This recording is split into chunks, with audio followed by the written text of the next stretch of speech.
really fun. I think I wasn't even meant to be in that match. So it was meant to be Homicide versus Necro for NHPW in Perth.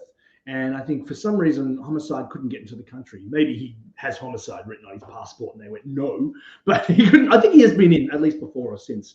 But yeah, he sort of cancelled on short notice. And Mana, the guy who was running NHPW, was like, who do I find? And I'd wrestled him for one of the World Series Wrestling International Assault shows about a year or so earlier, when sort of he was on the way out physically, and I really delivered for him. And now I kind of feel that I'm sort of not where I was at physically. I identify a bit, but I think I really sort of went out of my way to give him what he needed, and he recognized and appreciated that, and so he wanted to sort of make it up to me. And then when this sort of opportunity to wrestle Necro came along, he reached out to me. Do I want to wrestle Necro Butcher?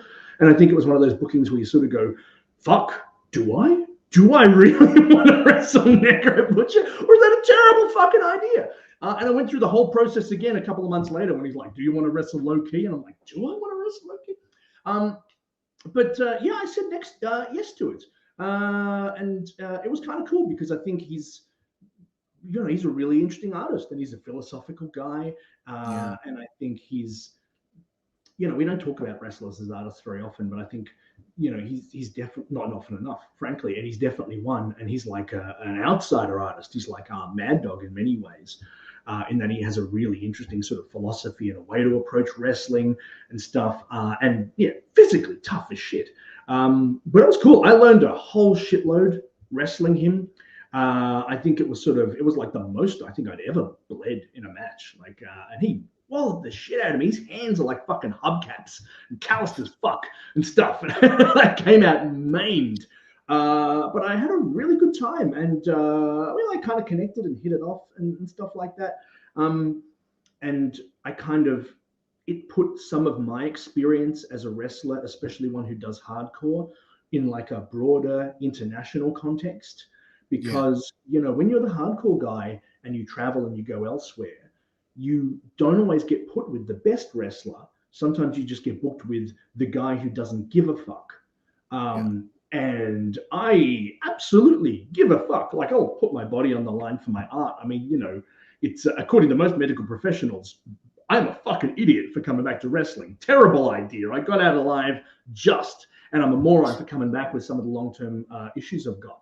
But I did anyway. But I still give a fuck, But when you're the hardcore guy, you get put with the guy who's not necessarily a good wrestler, or even a safe wrestler. He's just the guy who's willing to get stabbed.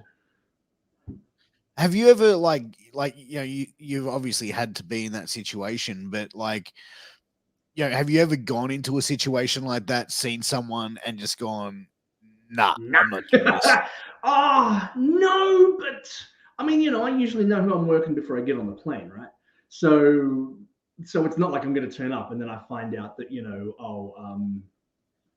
Necro's not here, but we've got some guy who doesn't give a fuck, who's willing to be stabbed. Get in the ring with him. I'm like, no, I'm not putting my body in that guy's hands. But Necro was clearly so used to that. Like, he'd just come back from some shows where he'd been in the ring with guys who weren't necessarily it sounds awfully not hardcore to say this, but safety wasn't a prerogative for those guys. And so he's come in. He doesn't know me from shit, I said, no, he doesn't know me. He turns up, I'm covered in scars and stuff. It could mean that I'm some backyard garbage piece of shit.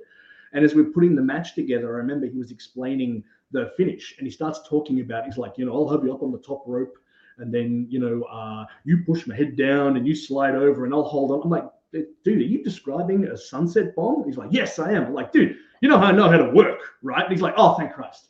It was such a load off because you didn't know, and you just don't in those situations. Like, you turn